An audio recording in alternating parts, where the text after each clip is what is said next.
2부 순서의 말씀 전하실 목사님은요, 우리 김영태 목사님이십니다. 우리 일요일 교회에서 2부 찬양을 담당해주고 계시고요, 또 예배 파트로 섬겨주고 계시는데요. 여러분, 지금 시간이 무려 새벽 3시가 다 됐어요. 우리 일요일 교회 목사님들 굉장한 많은 사역으로 피곤하실 텐데, 또 여러분들 섬기시겠다고 지금 이 시간까지 잠도 못 주무시고 열심히 또 설교 말씀 준비하시고 이 자리 가운데 계속해서 기도하고 기도하면서 여러분들을 또 축복해 주셨습니다. 우리 이 시간 목사님 등장하실 텐데, 목사님 나오실 때 우리 큰 박수로 환영하도록 하겠습니다.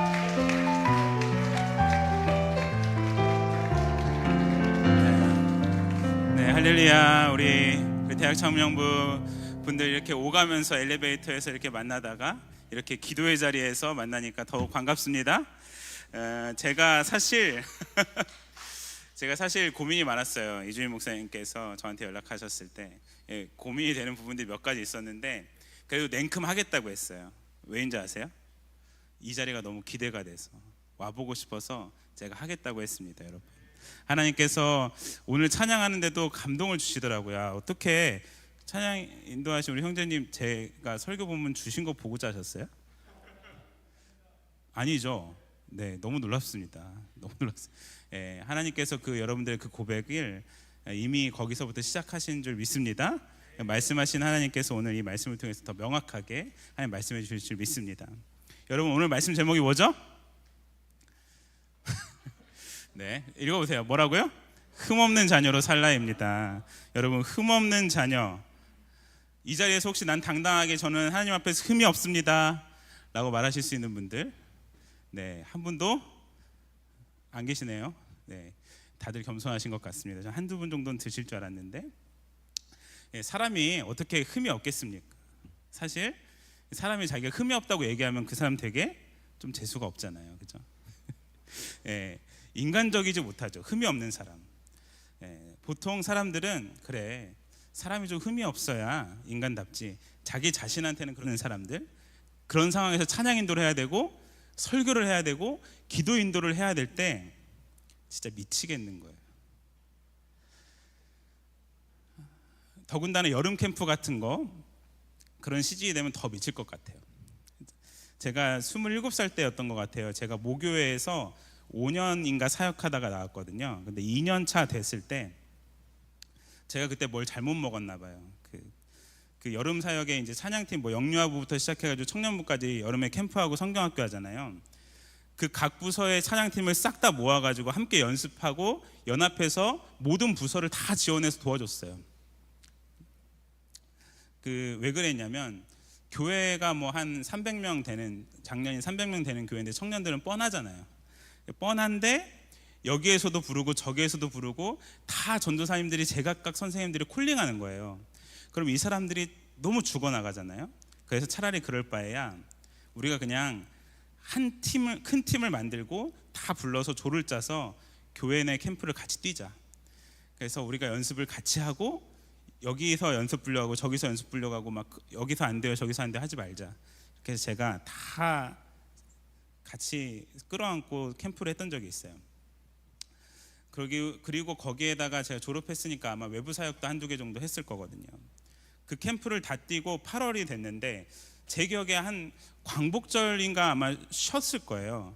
그리고 그 다음날 아침에 일어나가지고 이렇게 세수를 하고 머리를 감는데 갑자기 흰머리가 나는 거예요. 여기 가운데 갑자기 한 번에, 한 방에. 이게 무슨 일인가, 도대체 내 삶에 무슨 일이 벌어진 건가 했더니 백반증이 온 거예요. 그래서 그 캠프를 다 뛰고 백반증이 나서 갑자기 여기가 흰머리가 이렇게 나오는데 얼마나 마음이 어렵던지, 다시 신대원 공부해야 되는데, 그런 상황에서 제 친구들은 저를 위로하지 않고 옆에 오지 말라 그러고 빨리 염색하라고 그랬어요. 제가 아직 젊었잖아요. 젊은데 내 친구가 흰머리가 나니까 그게 싫은 거죠. 노땅으로 보인다고. 이렇게 열심히 사역할 때도 제 안에는 그렇도록 치열한 싸움이 있었어요. 제가 자신이랑 그렇게 전투를 하며 살아가는데, 그때 저에게 들려오는 교회의 이야기와 이 목회자들에 대한 이야기가 너무 살벌했어요. 여러분 요즘도 살벌하잖아요. 교회가 욕을 먹는 거예요. 목회자가 비위를 저지르는 거예요. 하나님의 이름이 조롱을 당하는 거예요. 복음의 영광이 가려지는 시대구나, 점점 침몰해가는 시대구나 명확하게 느껴지는 거예요. 얼마나 부끄럽고 화가 나든지. 저는 그래서 정말 나라도 내가 이 죄를 이겨내서 정말 완전한 사람이 되어서 복음을 전해야겠다 생각했어요. 근데 그렇게 생각할수록 제 안에 더 큰 실패가 찾아오더라고요. 이 실추된 복음의 영광을 너무나 내 몸을 바쳐서 회복하고 싶은데 저는 전혀 그럴 만한 사람이 아니었던 거죠. 오물을 뒤집어 쓴 것과 같은 교회, 이 복음의 영광을 다시 회복하려면 지금까지 교회와 그리스도인들과 목회자가 저지른 잘못보다 100배, 1000배의 더 진솔한 복음의 삶을 보여줘야 역전을 할까 말까 하는데 제 삶이 전혀 따라가지 못하고 응답하지 못하는 거예요. 머리로는 알아요. 이제 신학을 하고 말씀을 전하고 이제 알겠어요. 어떻게 살아야 되겠는지. 근데 삶이 안 따라가는 거예요. 못 살겠는 거예요. 그렇게 낙심하던 20대 후반, 30대 초중반을 저는 살았습니다. 그런 저에게 어느 날 하나님께서 설교를 준비하는데 오늘 본문 말씀을 읽게 하시는 거예요. 하나님의 흠없는 자녀로 살라라는 말씀이 딱 눈에 들어오는 거예요. 근데 그때 제게 들었던 마음이 뭔지 아세요? 솔직하게 여러분들에게도 그런 마음이 드는 분들이 있을 거예요. 어떻게요 하나님? 이거였어요. 아니 하나님 알만한 분이 그러세요? 어떻게 흠없는 자녀로 살아요? 근데 그렇게 질문하는 반면에 또 반대쪽에 한 마음을 주셨는데 정말 올바로 서 있는 이 그리스도인과 목회자들이 흠없는 자녀와 같은 사람들이 필요한 시대구나. 그런 사람이 있다면 이 시대의 영적인 반전이 일어나겠구나 라는 믿음이 강한 확신이 오더라고요. 저는 그래서 하나님께서 이 시대에 우리에게 어떤 콜링을 주시는가, 저는 분명히 이 하나님의 흠없는 자녀로서의 부르심을 우리에게 주고 계시는 줄 믿습니다. 저는 여기에 있는 여러분들이 그 부르심을 받은 사람인 것을 믿어요. 아까 1부 예배 때 많이 조금 가셨는데 2부까지 남아있는 여러분들에게 하나님께서 그 부르심을 주신 줄 믿습니다. 아멘. 우리 하나님께 영광의 박수 올려드리겠습니다. 아멘. 오늘 하나님께서 말씀에서 흠없는 자녀가 될 것이다. 그 흠없는 자녀가 어두운 세상을 비추는 하늘의 별들과 같이 될 것이다 말씀하십니다. 도대체 이 말씀이 무엇인지 오늘 말씀을 함께 풀어보겠습니다. 여러분, 우리가 더 이상 신앙적으로 성장하지 않고 실패하고 우리의 성장이 멈추는 이유가 뭐라고 생각하세요? 우리 열심이 부족해서? 우리가 하나님의 말씀을 많이 몰라서? 이준임 목사님의 말을 안 들어서? 순종하지 않아서? 이준임 목사님의 말씀을 잘 들으실 수 있길 축복합니다. 아멘. 하지만 우리가 성장하지 않는 이유는 사실 그런 게 아닐 수도 있어요. 왜냐하면 이런 케이스들이 있잖아요. 우리가 교회에서 정말 열심을 내는 사람, 성경을 열심히 읽는 사람, 말씀을 잘 따르는 친구 여러분 있어요, 없어요? 여러분들 주변에 지금 있잖아요. 근데 그런 사람들 스스로가 생각해 보세요. 신앙의 슬럼프가 와요, 안 와요? 오잖아요. 우리가 예수님을 믿고 구원받았음에도 믿음이 성장하지 않고 정체된 데는 그래서 어떤 우리의 행위와 상관없이 우리의 고정관념이 그것을 불러오고 있을 수 있어요. 중대한 고정관념인데 바로 구원론에 대한 고정관념이에요. 이 새벽에 어려운 말 해서 죄송해요. 어떤 고정관념이면 잘 들어주세요. 우리는 죄에 대해서 무기력하다. 우리는 죄와 싸워 이길 수 없다. 흠없는 자녀로는 살 수 없다. 어떻게 내가 실수를 안 하냐? 하나님은 내가 실수해도 다 덮어주시고 사랑하신다. 따라서 굳이 안 되는 걸 끝까지 노력할 필요는 없다. 여러분, 생각보다 이런 생각을 하는 사람이 많아요. 저도 그랬거든요. 아니 아무리 해도 어차피 흠없이는 안 될 게 뻔한데 뭐다로, 이미 나는 흠도 점도 이미 많은데 뭐다로 이제 와서 노력하냐는 생각이에요. 여러분, 이 생각은 우리의 영적 성장을 멈추게 하고 더 자연스럽게 죄 가운데 거하게 하며 그리스도인의 선한 영향력을 가장 급속도로 잃어버리게 만드는 치명적인 고정관념이에요. 근데 너무나 안타까운 점은 이 고정관념이 지금 우리 일요일교회가 어느 교단인지는 알고 다니세요? 장로교거든요, 여러분. 장로교예요. 이 장로교를 만든 종교개혁가 칼뱅에게서 어느 정도 기인했다는 거예요. 그 사람은 그렇게 말한 게 아닌데 우리가 그렇게 쓰는 거죠. 그 오해가 한국교회 전반에 퍼져 있어요. 이 칼뱅의 구원론은 우리가 어떻게 알고 있냐면, 우리가 어떻게 구원을 받아요? 예수를 믿음으로 구원을 받아요. 이건 성경에 나온 이야기죠. 근데 이것을 어떻게 가죠? 내가 죄인이어도 예수를 믿으면 구원받아요. 내 행위와 상관없이 예수를 믿으면 어떻게 돼요? 구원을 받아요. 이건 진리예요. 아멘이죠. 그런데 이게 하나님 앞에서 내가 구원을 받았다라고 거기에서만 적용되어야 하는데, 성화에도 이걸 적용하는 거예요. 내가 예수님을 닮아가는 것에도. 내가 굳이 죄를 이기고 흠없는 자녀가 되려고 하는 것은, 내가 예수님을 믿고 이미 구원을 받았는데 내 행동과 상관없이 내가 굳이 흠없는 자녀까지 되는 것은 필수적인 게 아니라는 생각이에요. 구원을 받으면 됐잖아요. 천국 가면 됐잖아요. 그렇게까지 열심히 하는 거는 열심히 있는 소수의 선택이고, 나는 구원을 받는 거에서 멈춰도 상관없다고 생각해요. 그게 한국교회가 직면한 심각한 문제예요.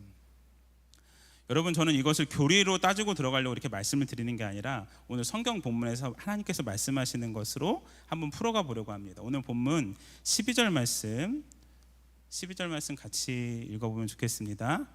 그러므로 나의 사랑하는 자들아, 너희가 나 있을 때뿐 아니라 더욱 지금 나 없을 때도 항상 복종하여 두렵고 떨림으로 너희 구원을 이루라. 아멘.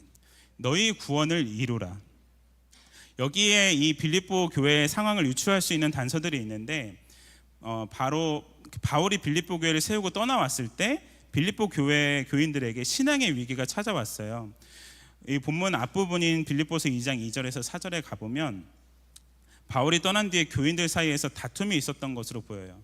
교회가 파가 나뉘고 갈린 거죠.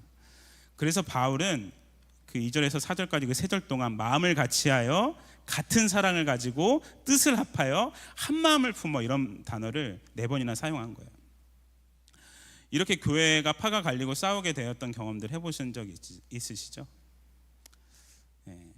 그렇게 되면 사람들의 믿음의 성장이 완전히 멈춰버려요. 아예 믿음을 잃어버리는 사람도 있어요. 그 300명 다니는 교회에 평균 80명의 청년들이 출석하고 있었어요. 제 모교회에 100명도 갔었어요. 교회가 파가 갈려서 싸우니까 지금 1명도 남아있지 않아요.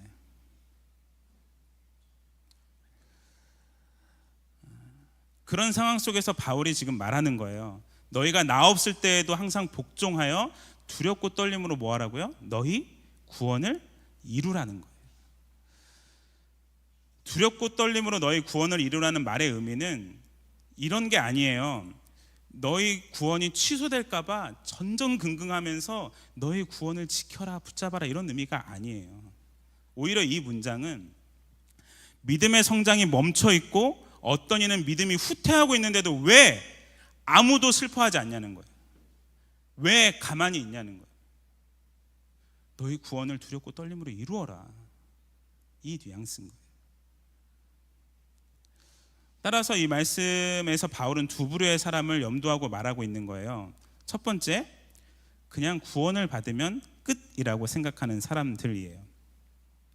여러분, 이 사람들은 쉽게 표현하면 구원을 천국행 티켓, 그 티켓을 얻는 것으로 딱 거기까지 이해하는 거예요. 이게 잘못된 건 아니에요. 근데 딱 거기까지 이해하면 문제가 있어요. 그래서 예수를 믿으면 구원행 티켓을 받잖아요.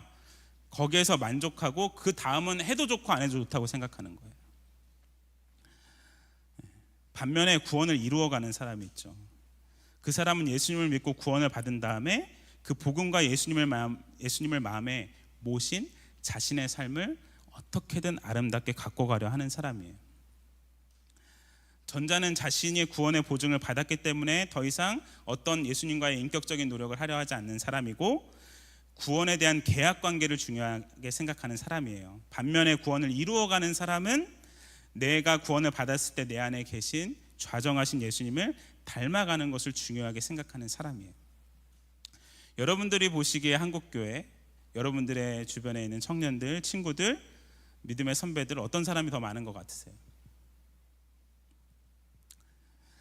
바울은 이처럼 두렵고 떨리는 마음으로 구원을 이루어가는 삶의 모습과 그 최종 목표에 대해서 14절 15절에서 얘기하고 있어요. 14절에는 그 구원을 이루어가는 사람의 모습에 대해서 나와 있는데 14절 말씀 먼저 같이 읽어보겠습니다.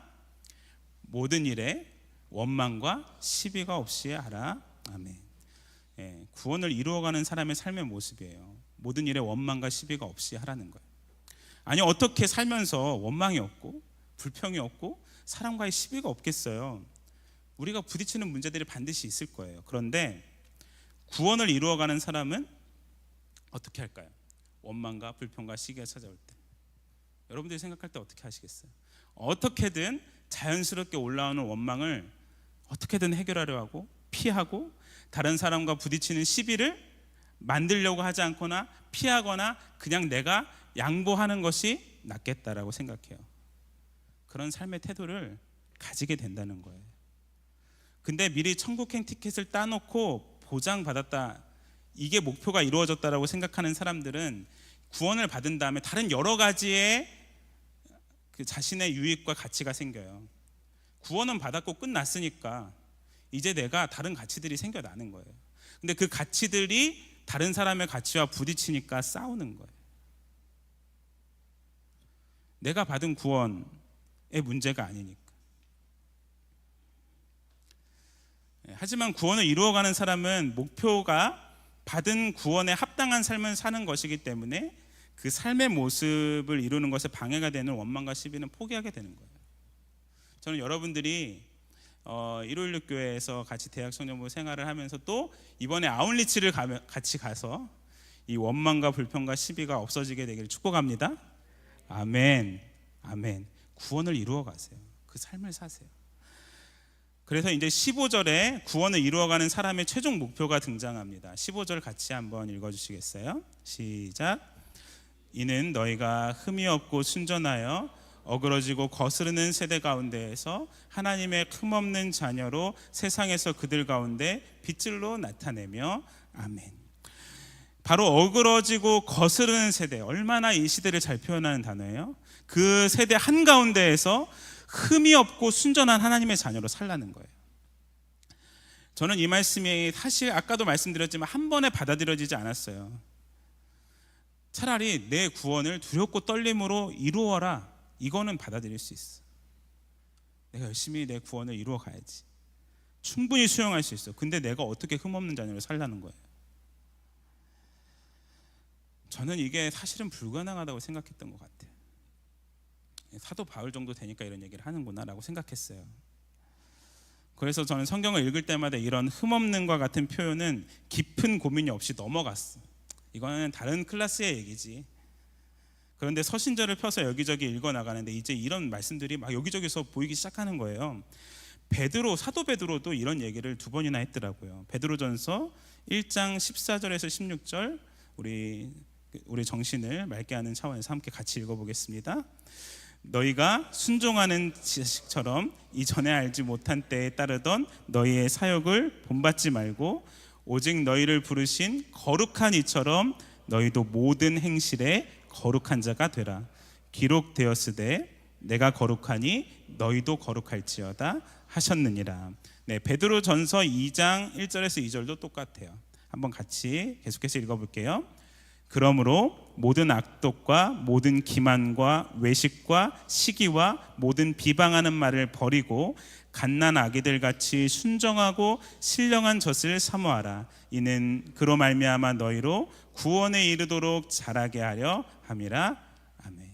지금 완전히 우리가 읽었던 오늘 본문과 평행하는 본문들이죠. 여러분, 성경은 이 문제에 대해서 대단히 진지한 거예요. 생각해보면 구약에도 나와요. 구약에 하나님께서 뭐라고 하세요? 내가 거룩하니 너희도 거룩하라고 이미 말씀하셨어요. 성경은 그럴 수도 있어가 아니라 진짜 진심으로 우리에게 전하고 있는 거예요. 이 메시지를. 흠없는 자녀로서의 삶이 불가능하지 않고 그리스도인이 도달해야 하는 목표라고 말하고 있는 거죠. 하지만 우리의 경험은 이것이 여전히 가능할까? 불가능하지 않을까라고 이야기해요. 우리가 많은 수련회와 집회를 다녀보고 이렇게 열심히 기도하고 막 눈물 콧물도 다 흘려보고 어떤 사람은 뒹굴러도 보잖아요. 근데 그렇게 회개를 해보아도 바뀌는 영역이 있고 안 바뀌는 영역이 있죠. 안 바뀌는 영역이 있어요. 그래서 우리는 흠도 많고 점도 많은 하나님의 자녀로 지금 사실 남아 있잖아요. 그래서 우리는 그 부분을 저의 경우에는 잘 포장하고 합리화했어요. 믿는 사람도 완벽할 수는 없어. 하나님도 이해하실 거야. 그렇게 여기까지 인생을 잘 살아오고 신앙생활도 열심히 해왔는데 왜 오늘 성경 말씀은 저한테 불편하게 흠없는 자녀로까지 살라고 말하는 것일까? 도대체 왜? 왜라는 질문이 하나가 있고, 그렇다면 어떻게 우리가 흠없는 자녀로 살 수 있다는 것일까? 이 왜와 어떻게라는 질문에 대한 답으로 오늘 말씀을 좀 정리하려고 해요. 그럼 대체 성경은 왜 우리에게 흠없는 자녀로까지 살라고 말하고 있는 것일까요? 그것은 간단해요. 하나님께서 이 시대에 흠없는 자녀를 찾고 계시기 때문이에요. 이 시대에. 이 말씀은 저에게 강하게 부딪혀 왔어요. 아까 처음에 말씀드렸듯이. 하나님께서 이 시대에 흠없는 자녀를 찾고 계시구나. 우리가 다 거룩하게 살 수는 없지라고 생각하며 살아왔던 제 생각의 패러다임을 바꾸었어요. 우리는 100% 완전할 수는 없을지라도 끝까지 흠없는 자녀로 살고자 하는 비전을 포기해서는 안 돼요. 믿으시면 아멘 해주세요. 아멘. 이건 정말 아멘 해주셔야 해요. 그러면 우리가 그 비전을 포기하지 않고 달려나갈 때 그럼 어떻게? 라는 질문이 생겨요. 어떻게 할 수 있을까? 내가 어떻게 하면 하나님의 흠없는 자녀로 살 수 있을까? 얼마나 노력하면 될까요? 기도하고 금식하고 수행하면 될까요? 순서가 바뀌어야 돼요. 우리의 생각의 순서가 바뀌어야 하는 거예요. 오늘 본문 13절 말씀이 그 모든 열쇠를 잡고 있어요. 13절 말씀 같이 천천히 한번 읽어보겠습니다. 시작. 너희 안에 행하시는 이는 하나님이시니 자기의 기쁘신 뜻을 위하여 너희에게 소원을 두고 행하게 하시나니 아멘. 너희 안에서 행하시는 이는 하나님이시다. 그가 자기의 기쁘신 뜻을 위하여 너희에게 소원을 두고 행하고 계시다. 오늘 본문에서 바울은 우리가 구원을 이루어갈 수 있도록 행하시는 주체가 내가 아니라 우리 안에서 행하고 계시는 하나님이시라고 말씀하고 있어요. 이것을 바꾸어 말하면 구원받은 사람 안에는 누가 활동하고 계시다는 거예요? 전능하신 하나님께서 활동하고 계시다는 거예요. 그리고 하나님께서 우리에게 소원을 두고 행하신다는 말씀은 우리에게 하나님의 소망을 지금 하나님께서 끊임없이 부어주고 계시다는 뜻이에요. 내가 나에게 낙담하고 절망하고 실패할 때 하나님께서 우리에게 소망을 두시고 그 하나님의 소원을 계속해서 끊임없이 부어주신다는 뜻이에요. 그래서 이 일을 시작한 분도 하나님이시고 거룩하게 살고자 하는 소원을 주시는 분도 하나님이시고 그래서 실천하게 하시는 분도 하나님이시라는 거예요. 사실 흠없는 자녀로 살라는 말씀 되게 무겁죠. 누가 그럴 수 있겠나 싶죠. 앞에 서 있는 목사님은 얼마나 대단하셔서 이런 말씀을 하세요라고 생각할 수도 있어요. 근데 잘 생각해 보면 성경에 나와 있는 수많은 말씀들이 다 무거워요. 하나도 가벼운 게 없어. 보세요. 내 이웃을 내 몸과 같이 사랑하라. 행함과 진실함으로 사랑하라. 아내가 저한테 맨날 하는 말이죠. 말로만 하지 말고. 서로 뜨겁게 사랑하라. 오른뺨을 치면 왼뺨을 돌려대라. 원수를 사랑하라. 이런 종류의 하나님의 말씀들 들을 때 여러분들 너무 기뻐 뛸 거면서 좋으세요? 어떤 상황을 만났을 때 진짜 미칠 것 같지 않으세요? 전 미칠 것 같을 때가 많았어. 너무 무거워요. 그래서 우리가 말씀대로 사는 것을 어느 정도 포기하고 뒤로 물러서게 만들 때도 있어요. 그런데 우리가 포기하고 싶은 그 지점에 서 있을 때 하나님께서 이 바울의 입을 통해서 말씀하시는 거예요. 그거 너가 못하면, 너가 하면 못하는데 내가 하면 할 수 있다고 말씀하시는 거예요. 그래서 저는 이 말씀을 보면서 좀처럼 풀리지 않았던 두 구절의 말씀이 풀렸어요. 요한일서 5장 3절 말씀입니다. 요한일서 5장 3절 말씀 같이 한번 읽어보면 좋겠습니다. 시작. 하나님을 사랑하는 것은 이것이니 우리가 그의 계명들을 지키는 것이라. 그의 계명들은 무거운 것이 아니로다. 뭐라고요? 그의 계명은 무거운 것이 아니래요. 여러분, 여기서 말하는 계명이 뭐냐면 그 요한일서 3장 23절에 가보시면 서로 사랑하라는 계명이에요. 이 서로 사랑하라는 요한일서의 말씀은 원수를 사랑하라는 것을 포함하는 새 계명이에요. 이 원수를 사랑하라는 계명이 어떻게 무거운 것이 아니에요. 무겁죠. 여러분들 원수 같은 사람들 없으세요? 그 사람들 한번 떠올려 보세요. 그 사람 사랑하는 거 쉬우세요? 무겁죠. 나의 본성으로는 할 수 없는 거예요. 그런데 또 생각해보면 이 비슷한 말씀이 또 있어요. 마태복음 11장 30절이에요. 제가 읽어드릴게요. 이는 내 멍에는 쉽고 내 짐은 가벼움이니라 하시니라. 예수님이 자기의 멍에가 쉽다고 표현하셨어요. 내가 하면 죽어도 못하는 일인데 주님과 함께 멍에를 메고 걸어가면 주님께서 내 안에 행하시면 된다는 거예요. 진짜 말씀에 기록된 모든 하나님의 율례들이 내 삶에서 이루어진다는 것이죠. 그렇다면 정말 하나님의 흠없는 자녀로 살고 싶은 사람이 해야 할 것은 무엇인가? 내가 노력해야 될 것은 무엇인가? 정말 내가 내 안에 예수님을 모시고 그분에게 내 주도권을 넘겨드리고, 잘 들으세요, 그분을 방해하지 않는 거예요. 우리가 그분을 방해하지 않으면 하나님의 주도하에 자연스럽게 흠없는 자녀로 살아가고자 하는 열망, 그 열망을 갖게 된다는 거죠. 그 열망이 계속해서 우리의 삶을 바꾸고 우리의 행동을 추동하고 선을 행하는 것이 처음에는 어렵지만 점점 그것이 익숙해지고 우리의 습관이 되고 우리가 점점 예수님을 닮은 그리스도의 모습이 되어가는 것이 바로 오늘 말씀의 하나님의 흠없는 자녀의 모습이에요. 쉽게 말하면 예수 그리스도를 닮는 성화의 완성을 오늘 말씀은 이야기하고 있는 거예요. 그 성화가 완성되는 그때, 아직은 아닐 수 있어요. 그때 오늘 말씀의 예언이 실제로 성취될 거예요. 여러분들의 삶에, 저의 삶에. 여러분, 그 예언의 성취가 15절에 나와 있는데 아까 읽었지만 이번에는 뒤쪽에 포인트를 줘서 마지막으로 한번 읽어볼게요. 같이 읽어보겠습니다. 시작. 이는 너희가 흠이 없고 순전하여 어그러지고 거스르는 세대 가운데에서 하나님의 흠없는 자녀로 세상에서 그들 가운데 빛들로 나타내며, 아멘. 이 하나님의 흠없는 자녀로의 변화되어가는 그 과정과 그 완성되는 그 사람은 세상에서 뭐가 될 것이다? 빛들로 나타날 것이다. 여러분, 세상에서 빛들로 나타날 것이다. 그 아브라함에게 하나님께서 주셨던 약속 떠오르지 않으세요? 너의 자손이 하늘의 별과 같이 많을 것이다. 이게 단순히 자손이 많은 것에 대한 예언이 아니에요. 그 어두웠고 칠흑 같은 이 세상 속에서 그 세상을 비추는 하늘의 별과 같이 될 것이다. 누가요? 하나님을 믿는 하나님의 자녀들이, 아브라함의 자손들이. 이 예언은 그냥 갑자기 생겨난 게 아니에요. 이미 하나님께서 세상을 창조할 때부터 하나님께서 가지고 계셨던 구원의 계획이자 하나님의 의지예요. 그래서 여기 모여있는 저와 모든 여러분들은 하나님께서 단지 이번 아웃리치를 위해서만 부르신 것이 아니라 이 세상의 어두움을 밝히는 빛으로 부르신 줄로 믿습니다. 아멘. 여러분들 가운데 저처럼 교회의 아픔이 나의 아픔처럼 느껴지고 이 하나님의 영광이 가려지는 것이 너무 가슴 아픈 분들이 있다면 여러분들, 그거는 여러분들을 하나님께서 부르셔서 그런 거예요.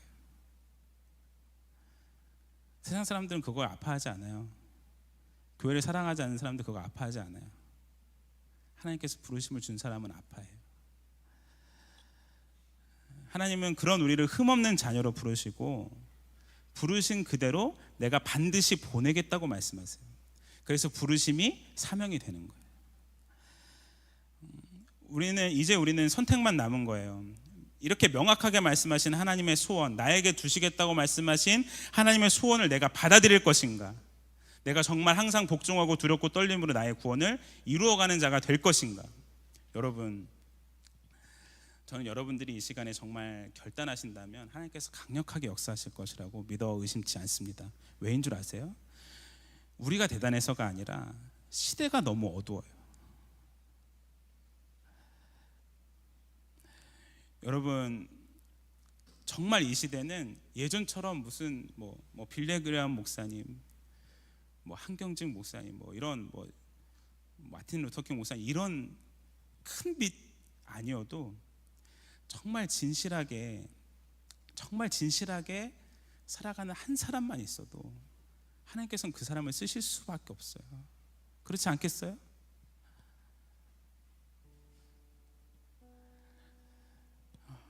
여러분들, 하나님은 지금 정말 애타게 찾고 계세요. 정말 흠없는 자녀로 살기를 원하는 사람이 있느냐? 내가 너희 안에서 행하겠다. 너가 아니라 내가 행하겠다. 내가 너에게 나의 소원을 두고 나의 비전을 두고 내가 행하겠다. 여러분, 좀 이 시간에 그 하나님의 사람으로 쓰임받기 원하시는 분들은 가슴에 손을 얹고 기도하면 좋겠습니다. 주님, 이런 날 위해서, 이런 나를 흠없는 자녀로 이 세상에, 어두운 세상을 비추는 저 밤하늘의 별들과 같이 우리를 쓰시기 위해서 십자가에서 죽으시고 부활하신 주님, 그 십자가에서 죽으심과 부활하신 그 권능으로 말미암아 주님, 우리가 흠없는 자녀로 살기 원합니다. 주님, 진짜 그리스도인이 되기를 원합니다. 주님, 나에게 그 열망을 허락하여 주시옵소서. 나의 삶을 완전히 변화시키는 하나님의 강력한 임재를 경험하게 하여 주시옵소서. 이 시간에 영적으로 초라한 자신의 모습 때문에 이제껏 많은 약속을, 소원을 주님께 드렸음에도 하나님을 배반했던 나의 죄 때문에 선뜻 기도하기 어려우신 분들이 있으십니까? 여러분, 하나님은 상한 갈대를 꺾지 않으시는 분이십니다. 우리의 마음의 중심을 아시고 지금 이 시간에도 끊임없이 우리를 부르시는 하나님이십니다. 이 시간 하나님께서 우리를 부르시는 그 위로부터의 부르심을 경험하기 원하시는 분들 있으십니까? 우리의 연약함에도 그 부르시는 하나님의 음성에 응답하기 원하시는 분들이 있으십니까? 그렇다면 이 시간에 다 함께 그런 분들은 자리에서 일어나셔서 기도하시면 좋겠습니다. 주님, 이 시대를 밝히는 하나님의 사람들이 여기 있습니다. 우리 아버지께서 거룩하신 것처럼 우리도 거룩한 삶을 살아갈 수 있는 꺼지지 않는 주님의 열망을 우리 가운데 부어 주시옵소서. 이 시대를 밝히는 빛으로 하나님, 우리가 교회에만, 우리의 가정에만 묶여있는 것이 아니라 열방 가운데 나아가서 하나님의 복음을 증거하는 진실한 그리스도인이 되게 하여 주시옵소서. 우리 주님의 한번 힘차게 부르고 함께 통성으로 기도하겠습니다. 주여